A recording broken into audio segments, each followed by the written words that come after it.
सिद्धि की शादी के बाद वो ससुराल चली जाती है। पीछे रह जाती है भाभी रानी। सिद्धि के ससुराल जाते ही भाभी कहती है, अरे वाह जी वाह, सारे कपड़े मेरे। हाय रे पैंट, अरे वाह वाह, मजा आ जाएगा। अरे ये सिद्धि की अलमारी के सामने खड़े होकर क्या बड़बड़ा रही है? जाकर देख मेहमानों को विदाई की मिठाई मिली कि नहीं। अब हाँ माँ जी, क्यों नहीं, लेकिन पहले कपड़े तो बदल लूं। अब रानी आ जाती है सिद्धि के उन कपड़ों में जो वो ससुराल जाने से पहले घर छोड़ जाती है।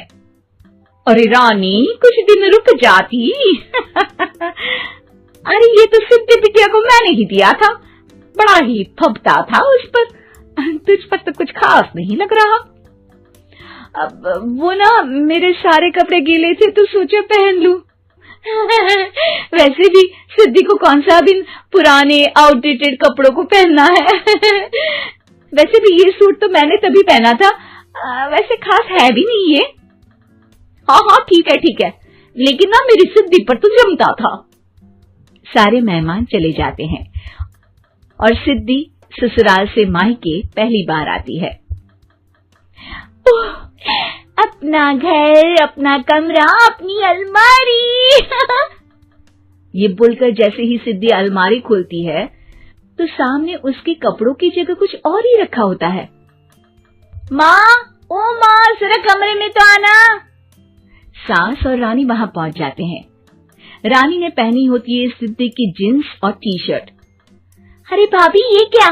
ये तो मेरी बड़ी ही महंगी टी शर्ट है, इसे आपने घर में क्यों पहनी है? अरे बहुत मिलती है दीदी ये चौक की मार्केट में, 150 में। ओ भाभी प्लीज, ये एरोपोस्टल है, 2000 की एक टी शर्ट। ओहो, 2000 में तो दीदी 4 साड़ी आ जाए। अब क्या बोलूं? भाभी, ये मेरी अलमारी में छोटू के कपड़े, तो मेरे कपड़े कहाँ है? मेरी अलमारी में? अब दीदी आपको कौन से पुराने कपड़े पहनने थे? माना भाभी, लेकिन मैं जब घर आती तो यही सब पहनती ना। अरे तुम तो बड़ी कंजूस हो दीदी।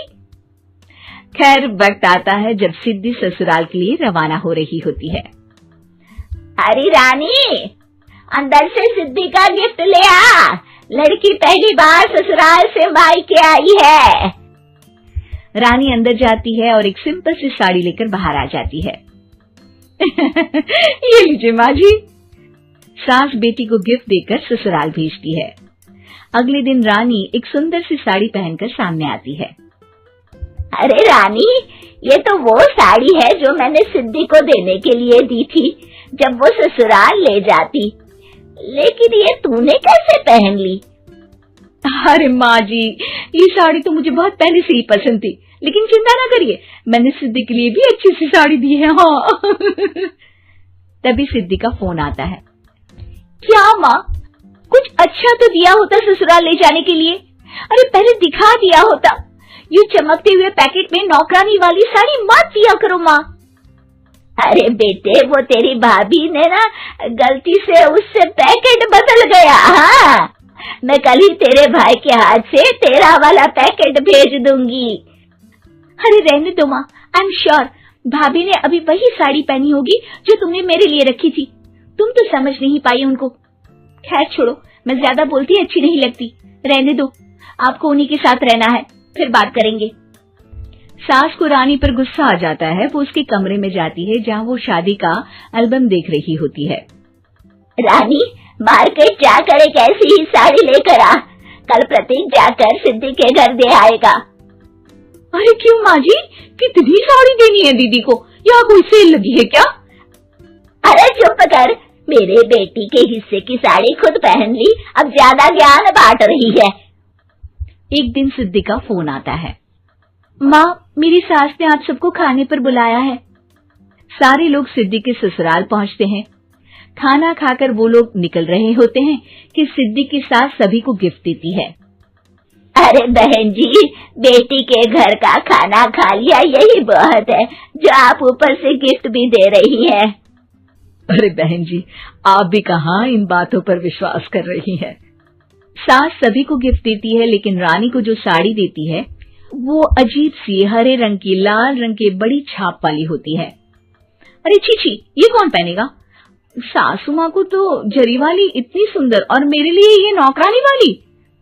अरे भाभी, दरअसल मैं जब भी घर आती थी आप वापसी में ऐसी ही साड़ी देती थी ना, तो माँ ने सोचा कि आपको आपकी पसंद की ही साड़ी क्यों ना दी जाए।